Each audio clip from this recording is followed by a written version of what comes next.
சின்ன வயசுலதான் இந்த கொடுமையெல்லாம் நான் பார்த்தது இல்ல. ஆனா இப்ப வந்து இந்த பண்ற டார்ச்சரு, அண்ணனும் தங்கச்சி டார்ச்சரு தாழ முடியல. சின்ன வயசுல கூட இப்படி கிடையாது. சீரியஸா சொல்றேன், பயங்கர சம்மத்தா. நீ எவ்வளவு என் புள்ளிய அடிக்கிறியோ அந்த அளவுக்கு புருஷனை வச்சு செய்ய போறான். என் புள்ள பாத்துக்கினே இரு. அது உன் புள்ளிய வச்சு செய்யறான். பாரு நீ பாரு. ஐயோ அதுலயே அடிக்கிறா. கொடுமைக்காரி.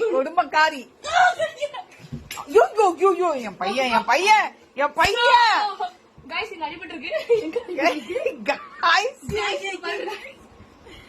பண்ணே அப்படியே இரு. இது வீடியோ போகுது. இரு, உங்க ஃப்ரெண்டுக்கு எல்லாம் போக போகுது. தனலட்சுமி, நீ அவனை பண்ற கொடுமை கண்டிப்பா போக போகுது.